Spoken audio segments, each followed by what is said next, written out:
فايز نجانو كن نجانو قلت نجانو قلت نجانو قلت ونجاتولتو هاكفوت Mate wanda gay, ibila gay, ibayu gay, ilolo ya, ambaga bis, ilele gubs, ufabba debis, oromo bifatay, biftu ganamatai, gada bisigaj, gada siuldusis, bara sina gays, bara bangol, mate indallaw, agana bada. Ate waati sina gay, ibila gay, ate tinagaan seul, nagaan sibul, ilele gubs, ufasi debis, bara sina gays, nagaa sileris, yarsagara sigot, kormanyara sigot, oromo bifa sigot, biftu ganama sigot, dina erreesi chaps, irreetan teeraas, dina hukkis, hukkoo sanu ajjees, sunaga toltu, sunaga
kabajamo obbo Dastaa Bukullu, kabajamo obbo Tashoomoo Mohammed, bulchaa Malkaa Sirwaa, kabajamtoota abbootii gadaa, haadholii siiqee, kabajamtoota miseensota maanajimentii hospitaala keenyaa, kabajamtoota jaalatamtoota istaafii hospitaala keenyaa, kabajamtoota kan maqaan keessan asirratti hin dhaamin keessummaa kabajaa taatanii waamamtuu hundaa baga nagaan dhuftan anaa dhufuu isin jechuudha. Duraan dursa guyyaa seena qabeessa guyyaa eebba tajaajila fayyaa waraqaa irraa bilisaa fi kenna beekamtiif badhaasa hojjettootaa fi gareelee hojii isaaniitiin adda duree ta'aniif kennuu kanatti baga geettan baga nagaan dhuftan anaa dhufuu isin jechuu barbaada. Hospitaalli waliigala ispeeshaalaayizii Shaashamannee hospitaalota bulchiinsa mootummaa naannoo Oromiyaa keessatti argaman keessaa tokko yoo ta'u magaalaa Finfinnee irraa gara kibbaatti kiiloomeetira 250 fagaatee kan argamudha. Hospitaalichi bara 1942 akka lakkoofsa Awuroopaatti mishiinaroota biyya Suudaanis Mishiinarii jedhamu yaala dhukkuba qurxii yaaluuf giddugala liibrasii seentar jedhamee kan ijaaramedha. Bara 1968 ammoo maqaan Leetti Xanaan Worq Haayilasillaasee intala Haayilasillaasee jedhamu moggaafamee baay'ina narsoota lakkoofsi isaanii 3 ta'anii tajaajila kan kennaa ture. Kabajamtoota keessummoota keenya. Hospitaalli narsoota sadiin tajaajila fayyaa kennaa ture. Yeroo ammaa ogeessota ga'umsaa fi aantummaa qaban 349 fi siree 350 uummata miiliyoona 3.5 oliif tajaajila bal'aa kennaa kan jirudha. Hospitaalli waliigala ispeeshaalaayizii Shaashamannee tajaajila maamilaaf mijataa ta'e dhugaa irratti hundaa'e maamila giddugaleessa kan godhate gahumsa kan qabuu fi yeroo isaa kan eeggatu maamila hundaaf tajaajila fayyaa saalaan umriidhaan haala dinagdeedhaan amantii bakka jireenyaan addaan osoo hin fooyyee haala walqixa ta'een tajaajila kennuuf kan kaayeffatedha.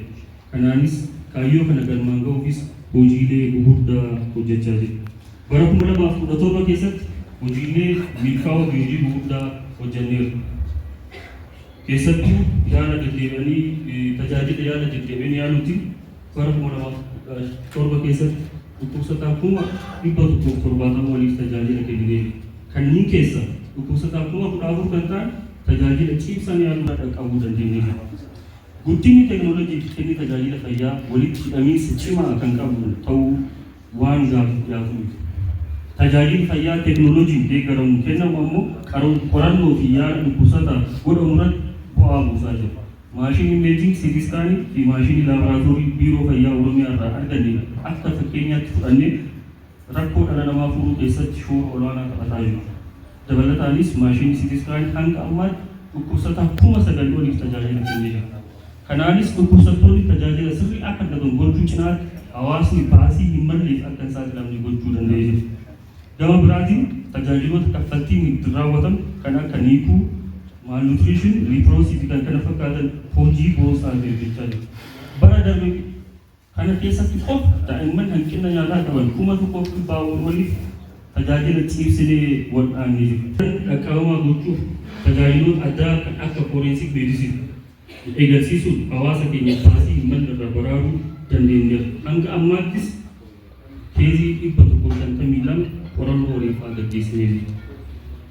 Gama biraatiin tajaajila fayyaa fi ittisa dhukkuba gama haadholee daa'imman reefuu dhalattuu fi daa'immaniitiif karaa sagantaalee garaagaraa bara jireenya namaa keessatti itti fufiinsaan kennamu kan akka kunuunsa ulfaan duraa fi ulfaa da'umsaa, kunuunsa daa'immanii reefuu dhalattuu, fayyaa daa'immanii, fayyaa dargaggootaa fi tajaajila sirna nyaataa irratti hojii boonsaa hojjenna.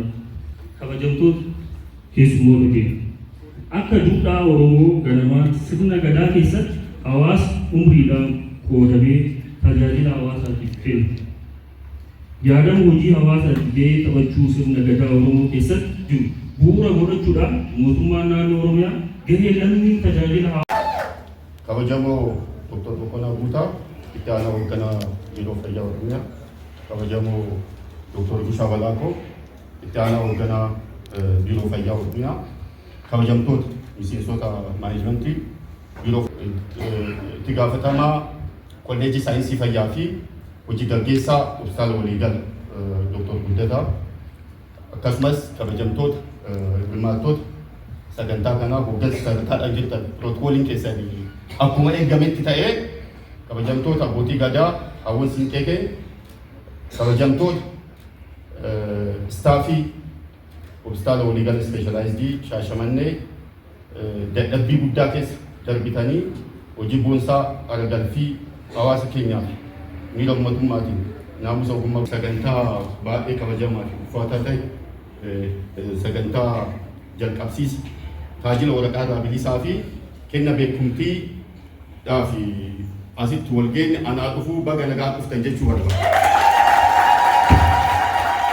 Keessumaan kabajaa tartiibaan baay'ee guddaadha waan ta'eef yaamichuu yeroo lafatti fudhata. Hunda dura mootummaan keenya beektu nutis akka magaalaa Shaashamanneetitti seektara fayyaa tajaajila fayyaa dhaqqabamaa gochuudhaaf tajaajila gahumsa qabu kennuudhaaf hojii babal'aa hojjechaa turee jira. Akka magaalaa Shaashamanneetitti biiroon fayyaa Oromiyaa magaalli Shaashamannee giddugala turizimii fayyaa kibba bahaa Oromiyaa akka taatu bira darbee nullee anniisaa isaan nu kennan irratti dhaabbannee magaalaa Shaashamannee kibba bahaa giddugala turizimii fayyaa kibba bahaa Itoophiyaa adda ishii godhu magaala hospitaala mootummaa lama qabdu. Sanuu hospitaala waliigala ispeeshalaayizidii fi hospitaala waliigalaa kan qabdu. Kana qofa osoo hin taane riijinaal laaboraatoorii kan qabdu. Magaalli Shaashamannee magaalaa baankii dhiigaa qabdu. Magaalaa kolleejjii saayinsii fayyaa qabdu. Magaalaa meeshaalee qorannoo ammayyaawaa ta'an akka siiti iskaanii tumsa biiroo fayyaa Oromiyaatiin diagnostic laboratory, IPV kompleksii, emergency kompleksii bira darbee giddugala oomisha oksijiinii magaalaa keenyatti akka ijaaramu tumsa guddaa xiyyeeffannaa guddaa biiroon fayyaa Oromiyaa kennee jalqaba kaasee